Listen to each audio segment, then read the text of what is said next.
The shortest path algorithm calculates labels that verify the optimality condition of the shortest path problem. In this video, we review several properties of this algorithm.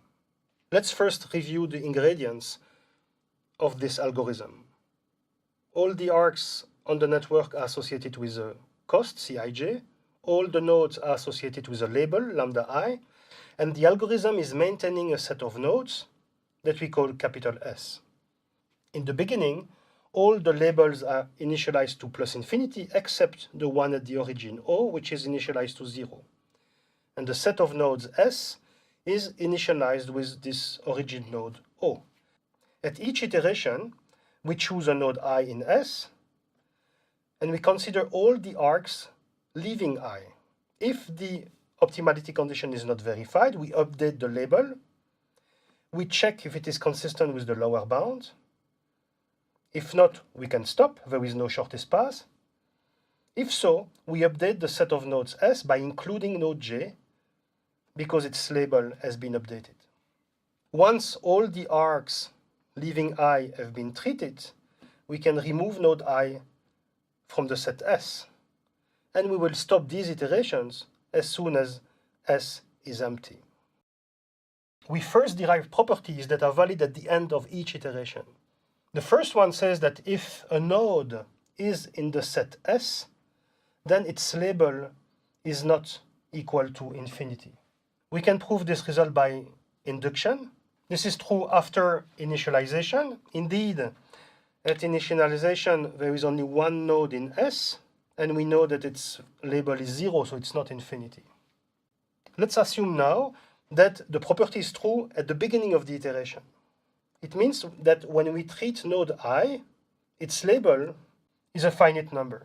Each other node that will be included in S during that iteration, before we do that, we will update its label. And the value that we will give to the label will be the sum of lambda I, which is a finite number, and the cost, which is also a finite number. So therefore, at the end of the iteration, all the nodes that will be in S will have a label which is not infinity.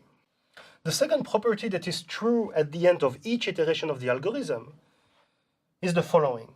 For each node I, the value of its label does not increase during the iteration. Actually, this is a direct consequence of the update condition.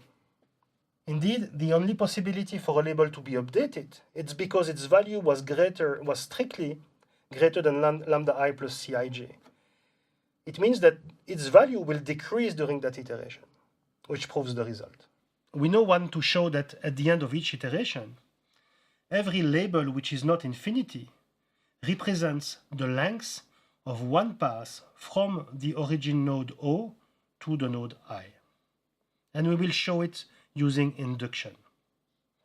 The first stage of the algorithm is the initialization.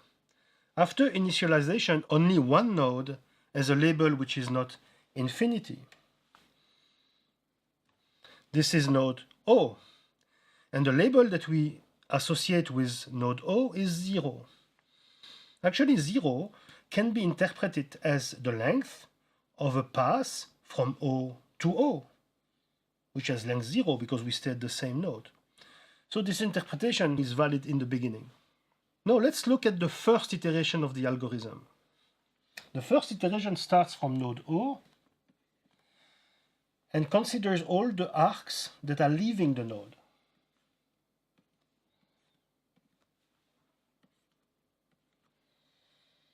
And we have a cost, let's say CO1,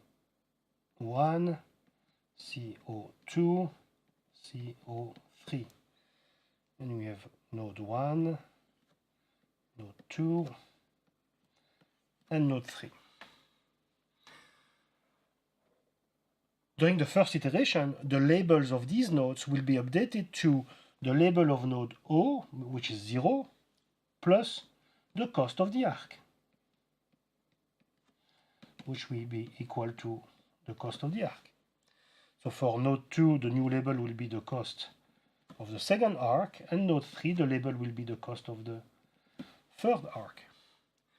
After the first iteration, the label of the nodes at least the label of the nodes which have a non-infinity value, are exactly the length or the cost of the arc, which can be interpreted as the length of one pass between node O and node 1, or node O and node 2. It's a pass with only one arc. So after the first iteration, this can be interpreted as the length of a pass. Now let's work by induction. Let's suppose that this property is true before we treat node K.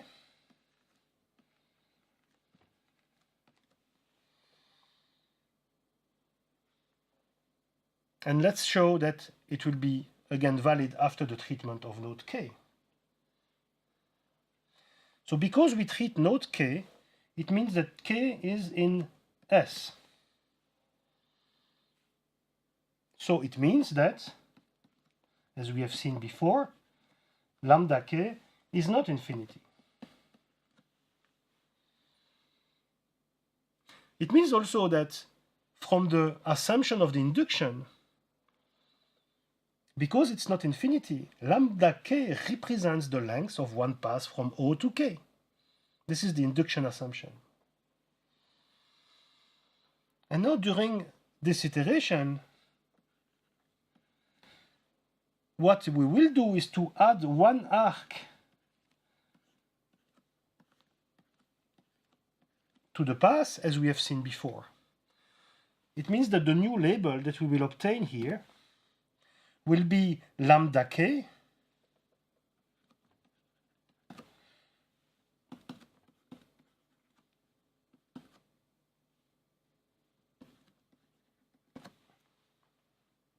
will be lambda K, so the label of node K, plus the cost of the arc Ki. And this lambda I now can be interpreted as the length of a pass. Indeed, it's lambda K, which is the length of a pass from node O to node K, plus the length of this arc. So the total of the two is the length of a pass, which starts from O and reaches node I. And the result is proved. The last thing we would like to show is that at the end of each iteration, when a node I is not in the set S, then either its label is plus infinity, or this inequality here is verified. Actually, there are two reasons not to be in S. Well, the first reason is that the algorithm has never reached node I yet. In this case, obviously, node I has the label that was set at the initialization phase, so plus infinity. So this is the first case. I is not in S because it has never been treated and the label has not been updated. Now the second case is more important. It's the case where I has been treated, so a label has been assigned to I, and then it has been removed from S just after the treatment. By design, the algorithm is such that after a node is treated, this inequality is verified. So just after the treatment, this inequality is verified. Now, during the iteration, we know that lambda I, because it's not in S, will not be updated. The only possible modification in this inequation should be lambda J. Indeed, if J happens to be in S, its label may potentially be updated. But if we have seen before in a previous property, during these iterations, a label can only decrease. It means that if lambda J is modified, it will only become smaller, and therefore this inequality will remain valid, and our result holds. We now investigate properties that are valid at the end of the algorithm, when the algorithm is finished. And the first of these properties is about the number of iterations that can be performed by the algorithm. The next property says that the algorithm will stop after a finite number of iterations. Well, we have two stopping criteria. The first one is not written on the slide, is stop if the set of nodes is empty. And the second one is that we will stop if one label is below the lower bound on the length of simple pass in the network. To prove the result, we will assume that the termination criteria S being empty is never verified. And we will try to show a contradiction. In that case, because we remove one node at each iteration, it means that some nodes are added an infinite number of times in the set. But we know that when they are inserted in S, it means that they have been treated. So it means that the label of the node is strictly decreased. And because this happens an infinite number of times, the label of these nodes are going to minus infinity. But this is not possible because we have the second stopping criterion. So if indeed lambda I goes to minus infinity, at some point it will be below the lower bound and the algorithm will stop, which shows that it will finish after a finite number of iterations. The second property that is true at the end of the algorithm is that if we terminate with an empty set of nodes, it means that the algorithm does not terminate because the problem is not bounded. If some of the labels are still at infinity, it means that there is no path from the origin to the associated nodes. So let's first prove the sufficient condition, which says that if lambda j is equal to plus infinity, then there is no path from O to j. And we'll do it by contradiction. Suppose that there is a path from O to j. Then mechanically, the algorithm will assign labels to each of the nodes in the path. So it will start with a 0 here and plus infinity everywhere. Because O is in the set, this arc will be treated and the label will be updated to a finite number. So this will not be infinity anymore. And because the label has been updated, it will be inserted in the set S. It means that the algorithm will, at some points, treat that node. And it will have to treat that arc and update this one to a finite number. And so on, all the way to j. So at some point, the label of j will be set to a finite number. And this contradicts the assumption here. Let's prove now the necessary condition, which says that there is no path from O to j, then lambda j equals plus infinity. Well, actually, this is the contrapositive of the previous condition. So the contrapositive of this is that if lambda j is different from infinity, then there exists a path from O to j. And this we have shown before is that if lambda j is a finite number, it is the length of a path from O to j. So this is verified as well. The next property says that if the algorithm terminates with an empty set of nodes, then the label of the origin node is equal to 0. The value of lambda O is initialized to 0. And we know that during the iterations, the label cannot increase. So we have that lambda O must be less or equal to 0 because the only thing that the label can do is to decrease. Now let's assume that lambda O is strictly negative. But in that case, we have seen that if a node has a label which is not infinity, it is the length of a path from the origin to that node. So it means that here we have a cycle that is a path from O to O of negative length. But that's not possible because if we have a cycle with negative length, then the algorithm will stop with this condition and the set of nodes will not be empty. So this is not possible. At the end of the algorithm, the label of the origin node will still be 0. We have seen that at the end of each iteration, the label of a node can be interpreted as the length of a path from the origin to the node. Again, if the algorithm is terminated with the empty set of nodes, the labels of the nodes are the length of the shortest path between the origin and the node. This is what we will show now. So consider a node L. We know that lambda L is the length of a path from the origin to L. And let's call this path PL. So this path starts from the origin, then follows some nodes, and reaches node L. The length of the path, PL, is lambda L. Now let's take another path Q from the origin to a sequence of nodes to L as well. What is the length of this path? It's the sum of the cost of all the arcs along the path. And we know that for each arc, because there is no node in the set of nodes anymore, they verify the inequality of the optimality condition.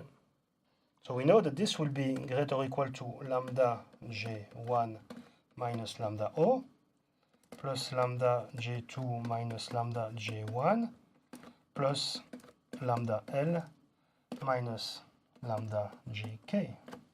And again, for each node which is not the origin or node L, the labels will cancel out. Moreover, we know that this here is equal to 0. So the cost of Q is greater or equal to lambda L. And lambda L is the cost of PL. We have shown that the cost of PL is the lowest possible one, so PL is the shortest path from O to L.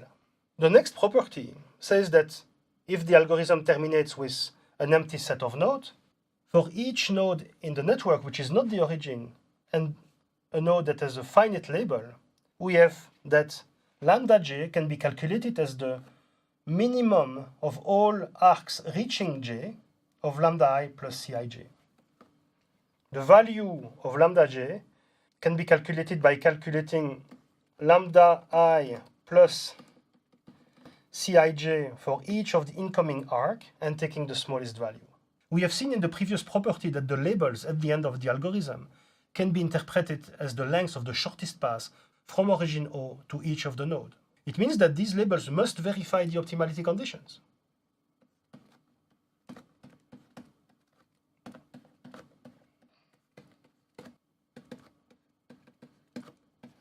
The first condition here guarantees that lambda j will be less or equal to the minimum of lambda I plus Cij, because it's less or equal to each of them. But can it be strictly lower than this value? No, because we know that there is one arc, the one that belongs to the shortest path, where the equality will be verified. So this will be an equality. This formula is actually quite important. It's called Bellman's equation. And it says that if we look at all the incoming arcs of a node, and that we calculate lambda I plus Cij for all these arcs, if we select the smallest value, it will correspond to the arcs that belongs to the shortest path. Therefore, Bellman's equation can be used to reconstruct the path from the label. Let's try to do this. We can actually use Bellman's equation to build a subnetwork that I will call Bellman's subnetwork. So let's take our original network, which is composed of M nodes and N arcs, and assume that each cycle, if any, has positive length. Now we need to build a subnetwork, and we do it in the following way. For each node, which is not the origin, we select one incoming arc that verifies Bellman's equation. For example, if we look at this node with label 6, there are two incoming arcs. For this one, we have 1 plus 8, which is 9, which is not equal to 6, so it's not a candidate. 5 plus 1 equals 6, so this is the one we need to include. All the arcs that have been selected in that way form a subnetwork. Because the original network has M nodes, the subnetwork will contain M minus 1 arcs, because we have done this for each node which is not the origin. Now the point that I'm trying to make here is that this subnetwork that I'm building, the Bellman subnetwork, is actually a tree. I've already shown that it has M minus 1 arcs, so the last thing I have to show is that it contains no cycle. So let's assume that this Bellman subnetwork contains a cycle. So I don't know, there is a cycle from I1, I2, I3, IL, and then it goes back to I1. The length of this cycle is the sum of the cost, so CI1, I2 plus CI2, I3 plus all the way to CIL, I1. Because all these arcs are in the Bellman subnetwork, they verify Bellman equation, and therefore the costs are equal to the difference of the labels. As we have seen in previous proofs, the labels of the intermediary nodes will cancel out. So lambda I2, lambda I2, lambda I3 with lambda I3, and so on, all the way to lambda IL. But in this case, because we have a cycle, the labels of node 1 here will also cancel out. So the length of this cycle is 0. But we have assumed before that each cycle in the network has a positive length. So this cannot be true. It shows that Bellman's subnetwork that we have built using Bellman's equation, and that is represented on this picture, is actually a tree. Because it is a tree, it means that there is exactly one path between the origin O and any node I. And because that path belongs to the Bellman subnetwork, it verifies the optimality condition. It is the shortest path. So we call Bellman subnetwork shortest path tree. It gives you all the shortest paths from the origin to each node. In this video, we have reviewed several properties of the shortest path algorithm. In particular, we have seen that the labels can be interpreted as the length of a path from the origin to a node during the iterations. And at the end of the algorithm, it's actually the length of the shortest path between the origin and the node. We have also seen how Bellman's equation can be used to build the Bellman subnetwork, which happens to be a spanning tree. This is the shortest path tree.